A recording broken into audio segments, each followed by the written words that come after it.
Light flashed across the inside of Fawn's eyelids, tinting them red. She opened her eyes, expecting to see sunlight flooding her room, but instead she was surrounded by a black void. She bumped into an invisible wall, and she stumbled backwards. Pressing her hands to it, she tested its strength. Solid. Fawn groaned. This couldn't get any worse. But unpredictable events are the most interesting. A mystery voice countered from the darkness. She whirled around and saw a person standing behind her. She tried to back away, wary of him and unsure of his intentions, but he followed her. Fawn squinted at him and saw he was around her age, but that was all she could discern in the darkness. "Where do you think you're going? I just got here. It took me forever to enter this damn box, too." If he wasn't responsible for trapping her, who was? She twisted away from him. "Please don't hurt me." Fawn heard him chuckling in her mind, and she could feel goosebumps forming on her arms. His laugh seemed light-hearted, and yet she feared there were very dark intentions hiding beneath the surface. Like a snake exhibit in a museum. It fascinated her, but inspired too much fear for her to follow her curiosity any closer. "You have no reason to be afraid." Fawn faced him. "And why should I trust you? I don't know you." "But you will soon." Fawn jerked away from him. Without warning, the space started trembling. The darkness rippled, resembling heat waves on a hot summer day.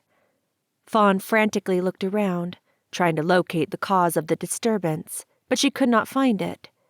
The stranger was doing a better job of composing himself, but he was still frowning. Did he know what was happening? Suddenly, she was floating in the air, rapidly ascending into the black unknown. Naturally, she tried to fight it. Fawn imagined herself rooted to the ground, but it didn't help.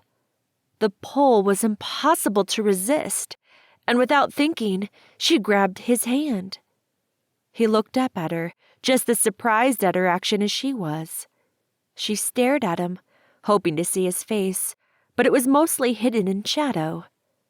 At the last moment, she saw a distinctive feature. His eyes shone a piercing violet as he smiled at her one last time, before she was yanked away.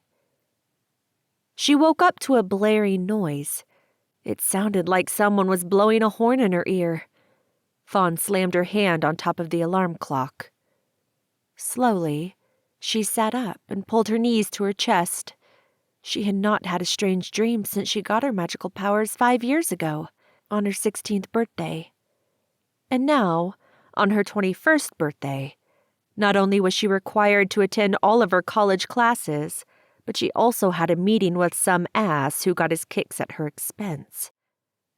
Her thoughts were cut off when the door opened, and Ivy, her best friend and now college roommate, launched herself onto the bed.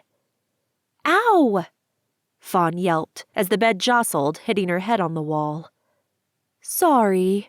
I just wanted to wish you a happy birthday." "Thanks for that."